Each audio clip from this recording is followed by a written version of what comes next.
Welcome back, Bubba fam. Today we're jumping right in to the garden.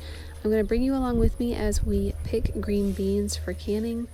This will be our third pick off of this 20-foot row of green beans. This will be our final pick. We'll actually be pulling these plants out today because they are done producing for us. Out of this 20-foot row, I have probably gotten about 20 jars of green beans for the season. I do hope to plant another row, replant in this actually the same section, so that we can get another round of picking out of it, so that will be succession planting for us.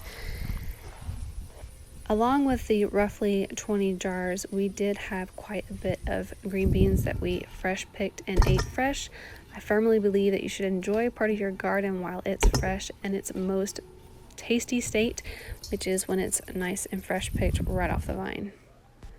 For those of you who may be wondering what type this is Blue Lake 274 bush beans. These are one of my favorite beans to grow because you do not need a trellis for them, and they are stringless.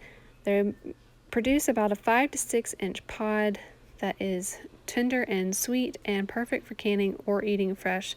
So I really don't think that you can go wrong with Blue Lake 274. They're by far my favorite to plant. That's exactly what I'm wanting.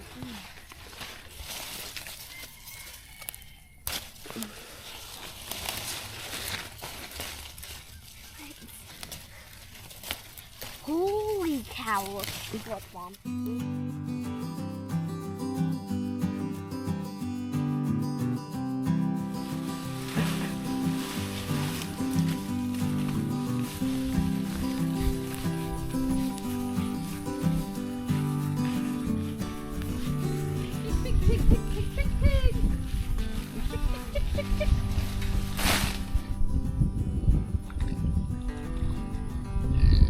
Yeah, I know Hank's the one that's gonna love it.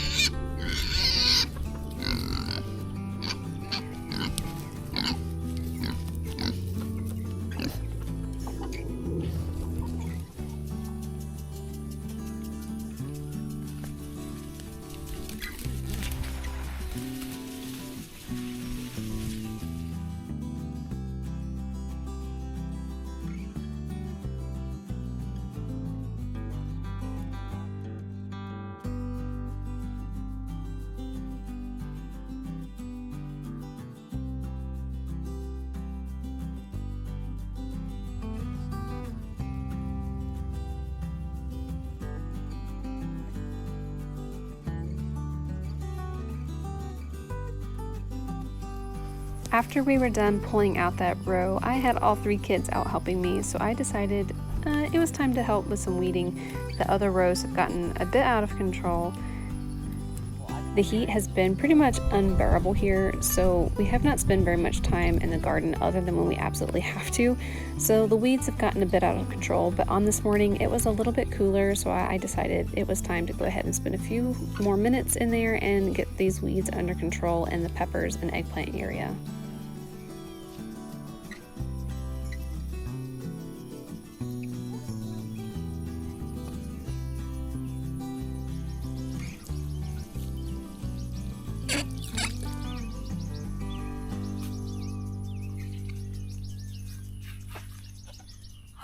Kids put a tails pop socket. What are they called? I don't know. Anyway, and they thought it was funny, and they thought I'd have a problem with it. They did it as a joke to be funny, but I actually like it. Reminds me that I have kids. Someday I won't have kids putting cartoon characters on my shoes, and I'll miss it.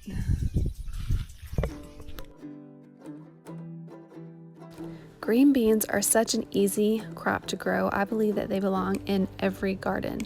If you just need enough for fresh eating, you only need a couple plants, But if you want to be like me and you want to have enough to can, you will need a little bit more. I had a 20-foot row, like I said, and I got about 20 jars off that row.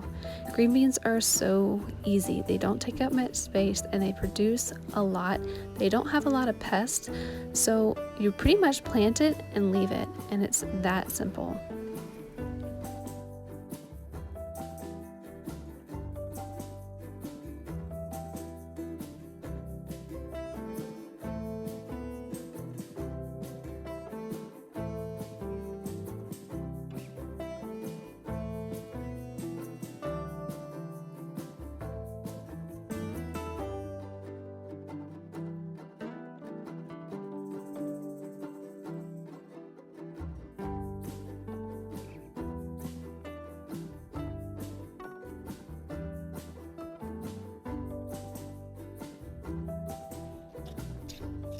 Canning green beans is pretty straightforward and easy. You just need canning salt, the green beans, and purified water. However, you do have to have a pressure canner for canning green beans. They are low acid food, so they have to be pressure canned. They cannot be water bath canned. If you do not have a pressure canner, the next best way to preserve your green beans is to simply freeze them. The best way to do this is to flash freeze them on a pan first and then put them in a storage bag. That way they don't stick together when it's time to pull it out and cook them.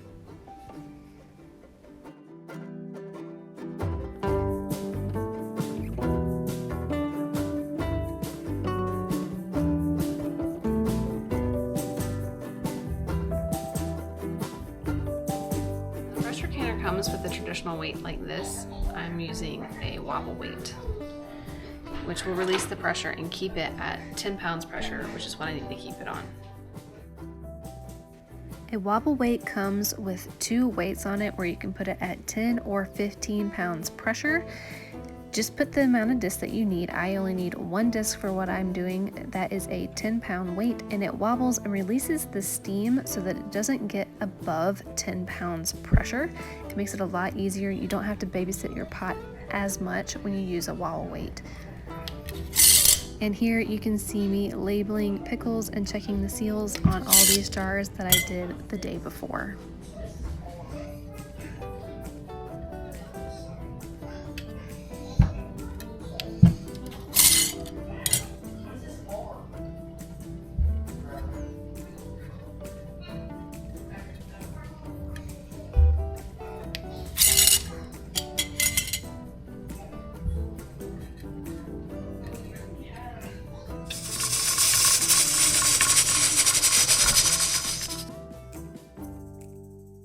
There you have it, guys. That was our day doing the green beans. This is the next day after the cans are good and cooled down. I'm labeling them and getting them ready for storage.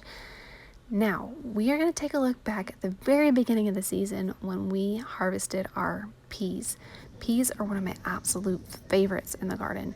They are a cool weather crop, so you have to plant them at the very, very beginning of spring, right as soon as the ground is workable. You plant these out, and they are so good and so sweet.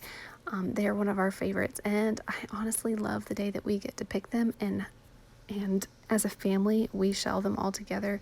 We have hours of sitting around the table, shelling them, and spending time together and sharing jokes, and it is one of my favorite times. Okay, look at this one, Mom. Nice. It's massive.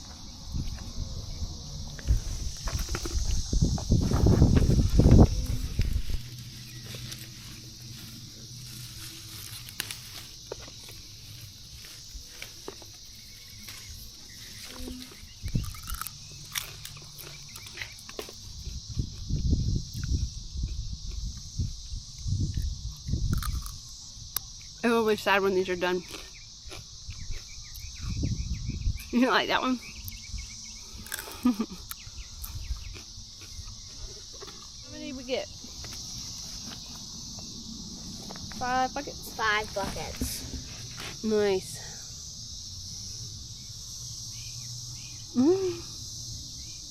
Alright.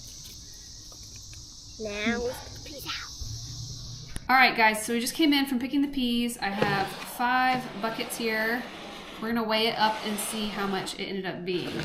So I'm gonna calculate it in kilograms and then add it and then convert it.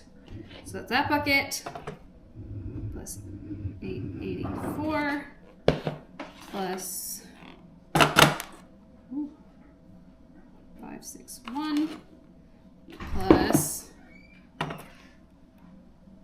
1629. One more plus, why does that one feel heavier? 1108. All right, so that's 6,844 grams. I'm gonna put that in my little calculator.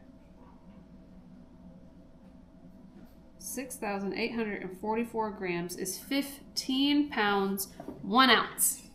That's how many we picked today. Crazy. So I'm gonna cook dinner and then we'll come back to this and we'll be shelling these up and getting them ready to process.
Talk about peas.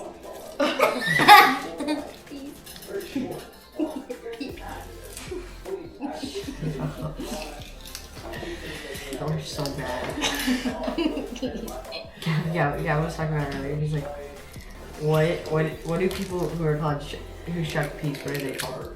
What is their job called? Peeing. What do you do for a living? Oh, I just pee. No, I'm peeing. Nice. Oh, peeing. One. It's just not fair. Pee, pee.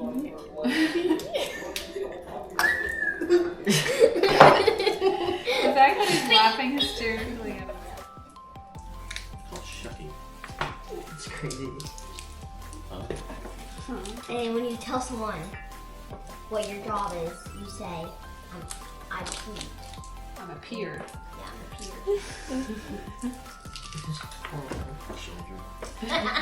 Mom did it. Pee.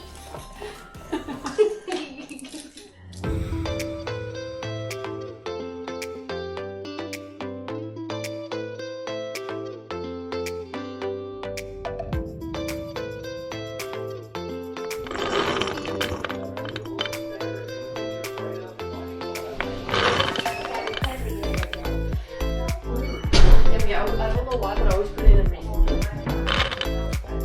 So I need a mason jar.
So this is what happens when you forget to put cream of tartar in your water when you have hard water. So we have hard water where we are, so we got a little bit of frost. It'll wash off.